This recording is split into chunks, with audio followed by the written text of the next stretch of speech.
Well, it's my opportunity to welcome Matt and Gail Lowe to interview you and to find out a little bit more about you. So, well, Gail especially, if I can start with you, you have been a part of our church for longer than we have, and we've been there, I don't know, 17 years or something like that. So tell us about how you first became part of the Woodford Baptist Church family. I was teaching in Chingford in what was called the Waltham Forest School in those days for kids, secondary age kids that had learning difficulties or other special needs of some sort. Yeah.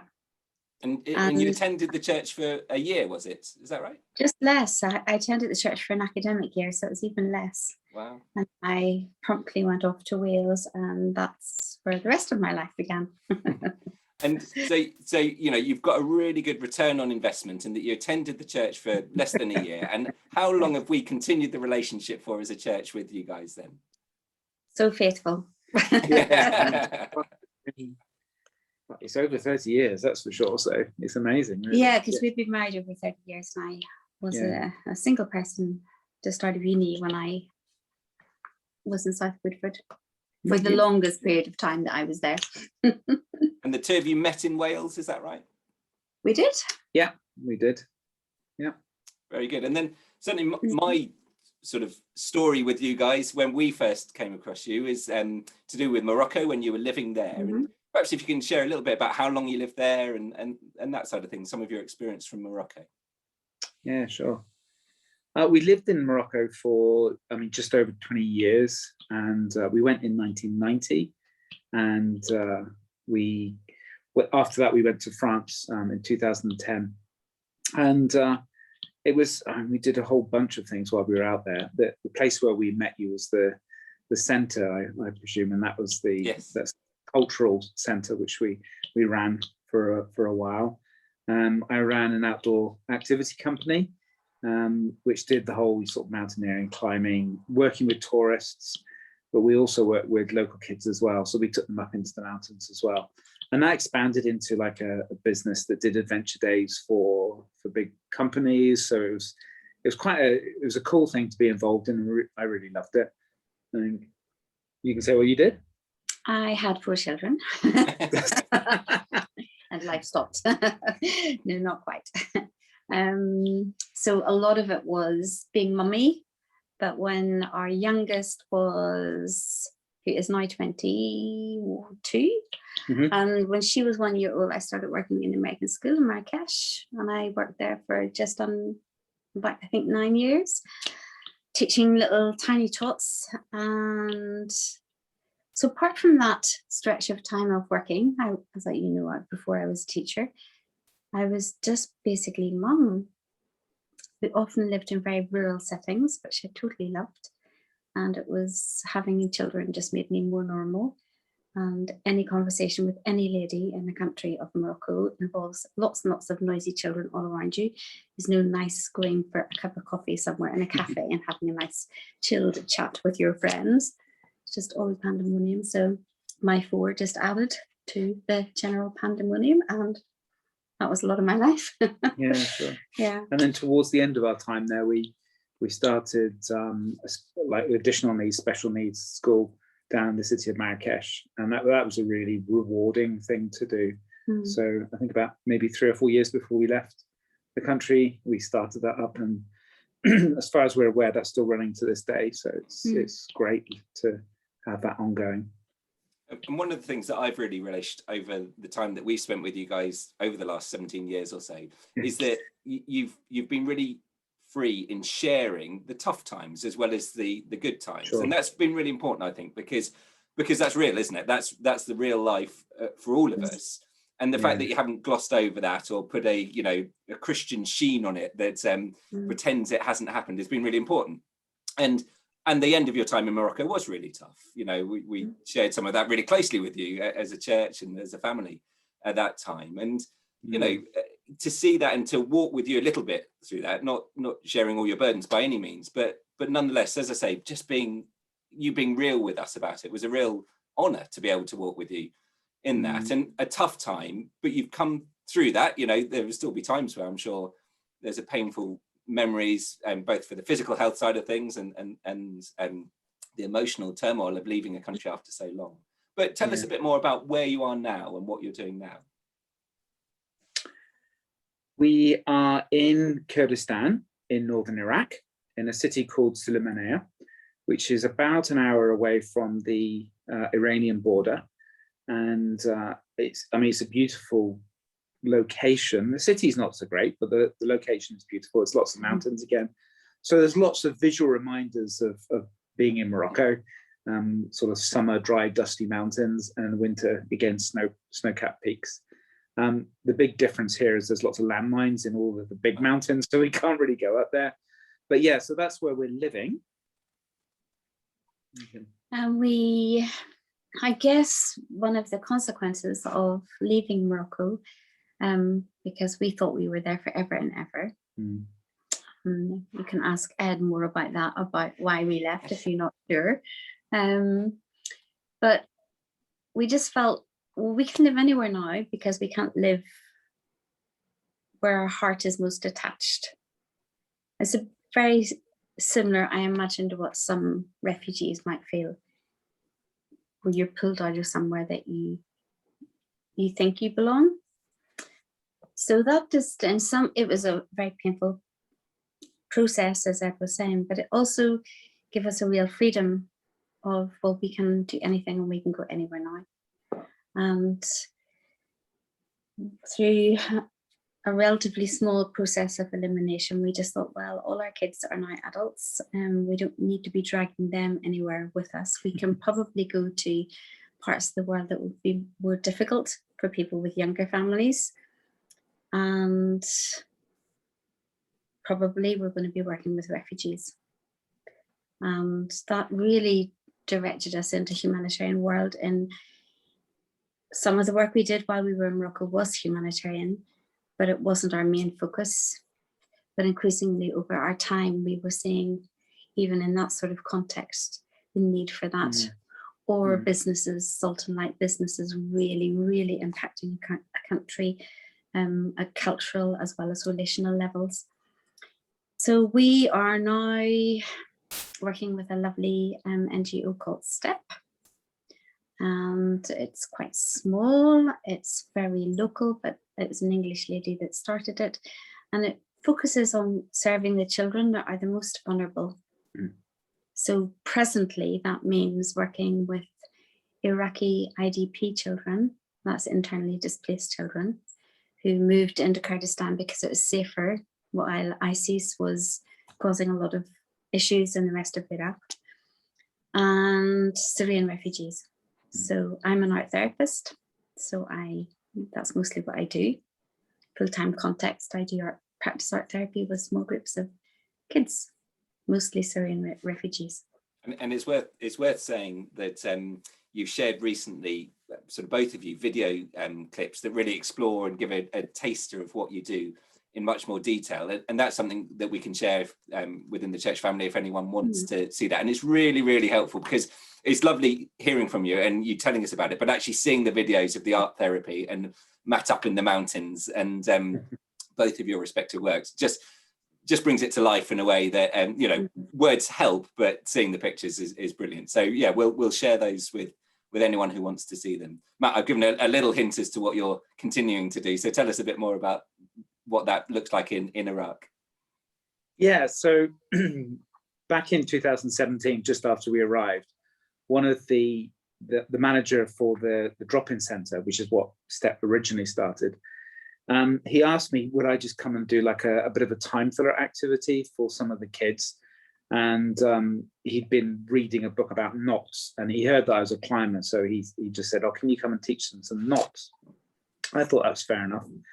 And went down, and we spent, 2 or 3 times a week, just an hour or so, like an hour session, just teaching them some basic knots. And it was total pandemonium. We were playing with these rubbish bits of rope that we found in the local bazaar, and we cut them off, and they just kept fraying. So it was really hard for the kids to really get to grips with it. And then little by little, the staff really noticed the difference in the behavior of these children as they were able to focus more. Like at the beginning, to be honest, that if they gave the focus like for 2-3 minutes, it was quite remarkable. But by the end of the time, like we were having, constructive hour-long sessions with some of these children where they gave their whole time and the whole focus to it. And it really improved their behavior as well, and also that their sense of serving. Like one of the naughtiest kids that was there actually got to the stage where we called him Mellam, which is like a craftsman, somebody that really understands the trade. And so he like was almost like a little mini apprentice for that time. But little by little, we realized that this was actually a really appropriate type of activity to be doing with these children. So we raised some money, we bought some outdoor kit and lots of harnesses and ropes and helmets and all the rest of it. So it didn't take much persuasion for me to be able to do all that. And then little by little, we've really developed an adventure therapy program for the IDP kids and also the refugee kids, and it's something that it's a super popular program, that's for sure. And we've got the privilege of being in a life group with you. It's ridiculous, isn't it? It's taken a pandemic for us to realize that we can join with you each week or every other week or whatever it is via Zoom. But it's such a privilege to hear some of the stories as you talk a bit more in detail as to that healing process that you see. Again, it's not easy, and there's plenty of frustrations along the way, but there's a privilege for us in walking alongside. And I guess that leads to a question for how can we as a church best support you guys in what you're doing? It's so easy, I think, being here in South Woodford and in the West, and you just feel completely isolated from some of these massive issues that are going on, and you don't know where to start, and therefore you frankly don't do anything. So, but you guys are there and you are doing something. So how can we support you? How can we best be of service and assistance to you in what you do? We know you pray for us, and I'm always like, I have no shares in Al Jazeera News, but I'm always telling people to listen to Al Jazeera News, the English channel, because if you're going to hear news about the Middle East or Iraq that is reasonably objective, it seems to be, this is the channel. It takes something momentous and usually disastrous for you to hear about Iraq or the Middle East on BBC or ITV. So in terms of praying for us, the more you know about the country, I suppose you can Google it as well, just find out that way too. But it will help make it more real. Realistically, we know visiting us, apart from COVID as well, if everything was back to what it was before normal, it's not the tourist destination that Marrakesh and Morocco was. Unfortunately. And it can be a difficult, complicated country, and some people would feel frightened to come here because it's not quite as stable as the normal destinations you would want to be going to. And we don't mind that, but it's just the support in South Woodford that was the strongest was when a lot of people actually in the church came out to visit. And as you said, Ed, the saying is, just does something with words, no matter how many words we use. Also, like, read up about refugees, about their lives. If you hear documentaries, these are the sort of people we're working with. And the stories are the same, whether they're in Europe or whether they're in Kurdistan. They've had to leave their homes in Syria or wherever in the world. And that deeply, deeply impacts. And you have a lot of people living in London that probably some of their stories are similar. Like, more practically as well, we do have a charity in the UK, and we are beginning to put projects together. So like we've just bought 10 laptops in the UK, like semi-tough laptops, which we've got shipped out to Iraq, and we've got like a bit of a livelihood type project which is beginning to start, and we really need to start finding regular funding for teachers and for staff out here. So as we sort of move forward and deeper into this work, we are finding like ways to be able to do it where it's gently, little by little, but it's also doing it sensitively so that it doesn't upset the balance of things. And so, you know, the next thing that we'll be running, like the project funding that we'll be running, we'll be looking for regular funds for an IT teacher, and there'll be other things that will follow that as well. So as we get to sort of a good level, we'll look to what comes next, and then what comes next.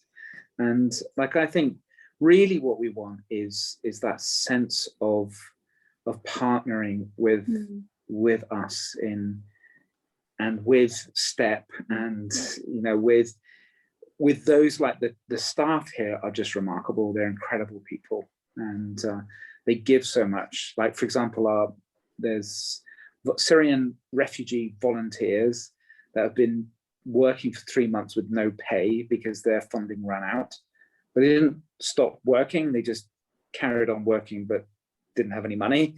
So it's things like that. How do we find a sustainable way to keep this kind of work going when the big money from donors is just disappearing from this part of the world? So we're just looking into that, and you know, we're not miracle workers. You know, we can only do the little things at this point in time, but that might grow in the future, and we're certainly expecting and hoping that as we move forward, you know, like South Woodford goes with us deeper into that. Like, we bonded so deeply with like South Woodford as a church, like especially over that 2010 period. That was a very deep, you know, very impactful period of time for us. And so it's like we're really committed and really want, you know, you to journey with us deeper into this. As we go deeper, that you come with us in whatever's an appropriate way.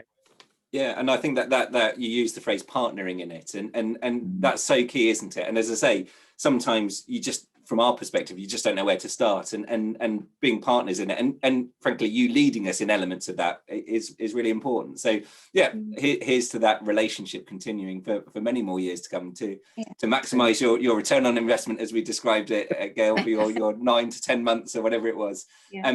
But actually, I think we're the winners in that relationship. So you know, that's all to the good, because it just gives us that sense of the bigger picture, the world beyond, which is so easy to lose sight of. So thank you. As I've said already, we're really grateful for that ongoing relationship, for the fact that we can walk together to an extent with you in that. And as I say, the sudden realization that we can use technology in this way to do that in a much more intimate way, it has been brilliant. So really good. And you know, I guess we'll be encouraging others within the church to pick up the phone, pick up the Zoom or whatever it is, and have those conversations as well, if you don't mind. Because it fosters that relationship and builds on it. And we'll continue to think about how we can best partner, as you say, together in what you're doing, and we very much appreciate your input in what we're doing as well. We look forward to seeing you again physically when you're next back in the UK, as is occasionally the case. And it's been brilliant, and as I say, a real privilege for us. Matt and Gail, thank you so much, and we look forward to, we'll see you on Thursday in Life Group. Cheers, guys. All right, take care. Bye. Thanks.